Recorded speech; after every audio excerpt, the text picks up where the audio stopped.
Anda kembali di Dialog Nusantara Petang. Kita masih bersama dengan Vice President Ikatan Pilot Indonesia, Kapten Ramanoya. Kapten, ini tadi Anda mengatakan bahwa sebenarnya banyak sekali faktor-faktor yang bisa menyebabkan terjadinya pesawat jatuh ataupun juga langsung turun drastis dari ketinggian tertentu seperti yang terjadi pada pesawat Sriwijaya Air. Nah, kalau pada saat ini kita memang masih menunggu kepastian dari hasil analisa black box ya, di mana saat ini juga masih dilakukan pencarian. Nah, nanti selanjutnya apa saja yang akan dilakukan? Langkah-langkah apa saja yang dilakukan, Cap? Dan berapa lama kira-kira kita bisa mengetahui sebenarnya bagaimana atau apa saja penyebab terjadinya kecelakaan yang menimpa pesawat Sriwijaya Air ini? Kalau kita mengacu dengan kejadian-kejadian yang sebelumnya, jadi setelah penemuan black box ini nanti akan diurai atau diinvestigasi oleh KNKT, di mana dia melibatkan Boeing sebagai perusahaan yang membuat pesawat, dia melibatkan juga PT Sriwijaya dan stakeholder terkait. Setelah itu mereka akan membuat ringkasan dari penemuan atau investigasi yang telah dilakukan. Dari investigasi yang dilakukan nanti tentunya akan disampaikan baik kepada pihak otoritas maupun kepada company, dan dari company yang ada di Indonesia ini tentunya akan membuat kajian, Mbak, berkaitan dengan prosedur atau operasional prosedur yang harus dikerjakan, sehingga nanti ke depan kejadian seperti yang terjadi saat ini, apapun penyebabnya, kita bisa mitigasi atau kita bisa mencegah agar tidak terulang kembali. Ya, Cap, ini menurut data yang kami peroleh, ini sebenarnya ada masalah, kalau kita kembali lagi pada masalah pemeliharaan begitu ya, di mana ini kita dari data yang saya miliki saat ini Sriwijaya Air sebenarnya memiliki masalah di mana maskapai tersebut memiliki utang sekitar 800 miliar rupiah kepada Garuda Maintenance Facility AeroAsia. Nah, ini apakah bisa memiliki keterkaitan dengan apa yang terjadi, kecelakaan yang terjadi pada Sabtu lalu ini? Saya belum mendapatkan data seperti yang Mbak punya malah. Dan saya melihat mungkin korelasi untuk itu sih dengan kejadian ini kurang tepat, Mbak. Karena untuk hal yang terjadi tentunya berkaitan dengan tingkat safety, dan tingkat safety di PT Sriwijaya Air saya lihat juga cukup bagus. Prosedur baik yang dilaksanakan oleh perusahaan maupun awak pesawat sudah dikerjakan dengan baik selama ini. Demikian pula dengan pengawasan yang telah dilakukan oleh pihak otoritas. Jadi ini lebih kepada kemungkinan apa yang terjadi pada saat penerbangan begitu, Cap, bukan pada masalah internal dari perusahaan, di mana dengan adanya masalah utang ataupun masalah yang membelit secara finansial di maskapai penerbangan tersebut sehingga mengakibatkan pemeliharaan tidak menjadi tidak baik. Tentu saja tidak, Mbak, karena saya lihat kita diaudit secara dan diawasi secara oleh pihak penerbangan. Tentunya untuk masalah safety ini sudah tawar-menawar, Mbak.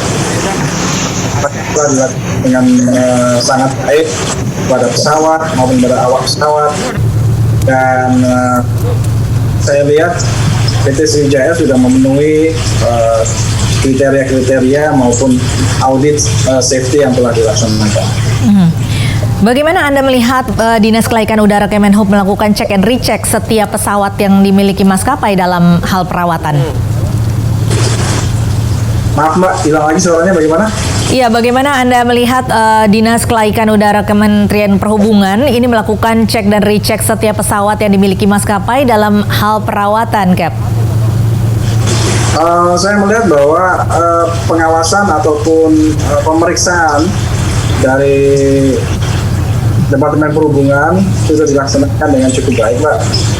Terutama pada saat sekarang peak season untuk akhir tahun, audit kepada awak pun juga dilakukan dengan cukup baik. Setiap bandara kita dicek, untuk pesawatnya juga dicek. Jadi saya pikir untuk masalah pengawasan dari Departemen Perhubungan sudah dilakukan dengan cukup baik. Ini bagaimana pemerintah seharusnya, kalau begitu ini tetap saat ini di dunia internasional saat ini memang masih melihat penerbangan kita masih kurang baik secara kinerja begitu. Nah, bagaimana pemerintah harus menyosialisasikan supaya tidak seperti yang diduga oleh masyarakat internasional, di mana maskapai penerbangan Indonesia ini bisa melayani penerbangan baik dalam dan luar negeri secara aman dan nyaman? Saya berbicara berdasarkan data saja. Jadi data yang saya pegang adalah apa yang dibilang bahwa dunia internasional melihat kita, penerbangan kita mengalami penurunan itu tidak ada, Mbak. Jadi kecil dari penerbangan Indonesia sudah cukup baik hingga saat ini. Oke, kalau begitu apa yang harus dilakukan oleh pemerintah saat ini untuk bisa meyakinkan kepada masyarakat, mungkin juga bahkan masyarakat di Indonesia, bahwa dengan adanya kejadian ini tentunya banyak masyarakat yang menjadi takut untuk terbang. Nah, bagaimana agar masyarakat juga dikembalikan kepercayaannya, ataupun supaya secara di dunia internasional juga bisa dikembalikan kepercayaannya terhadap dunia penerbangan kita? Kalau boleh saya sampaikan bahwa kejadian insiden ini tentunya bukan hal yang bisa kita terima memang. Tetapi tentu saja itu bisa kita tekan. Di setiap negara pun juga mengalami hal yang sama, Mbak. Tetapi kalau boleh saya sampaikan bahwa kondisi penerbangan di Indonesia saat ini dalam kondisi yang cukup baik. Baik secara global, di mana kita secara pengawasan internasional juga memenuhi audit-audit yang ada, maupun di dalam negara kita sendiri saat ini pengawasan sudah dilakukan dengan cukup baik, di mana pengawasan oleh pihak Departemen Perhubungan sudah cukup ketat hingga ke awak pesawat dan awak pesawat, begitu, Mbak. Iya, Cap. Jadi ini kalau menurut dari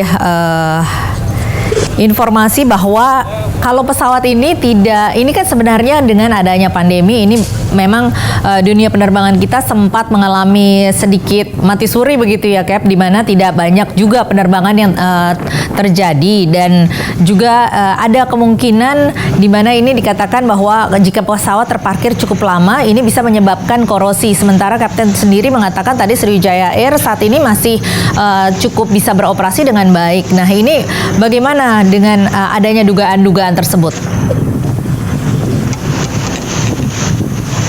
Pertanyaannya nggak saya dengar cukup jelas, tapi saya coba jawab, Mbak. Iya. Kondisi penerbangan di dunia pada umumnya secara global, seluruh dunia mengalami penurunan, Mbak. Penurunan penerbangan dikarenakan efek dari pandemi COVID-19 ini. Yeah. Tidak hanya Indonesia saja. Masing negara memiliki mitigasi bagaimana untuk mempertahankan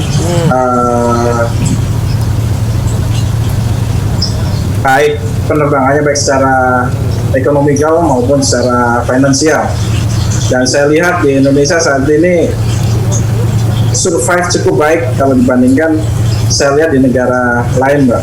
Karena negara kita secara geografis masih sangat membutuhkan dunia penerbangan, dalam hal ini transportasi penerbangan. Jadi untuk berbicara bahwa negara kita mengalami kendala, saya pikir memang ada, tetapi saya lihat sudah termitigasi dengan baik oleh stakeholders yang ada di sini maupun oleh otoritas penerbangan yang ada di Indonesia. Baik, Kapten Ramanoya, terima kasih atas informasi Anda dan sudah bergabung bersama kami di Dialog Nusantara Petang. Terima kasih, selamat petang. Selamat petang, Kapten Ramanoya, Vice President Ikatan Pilot Indonesia.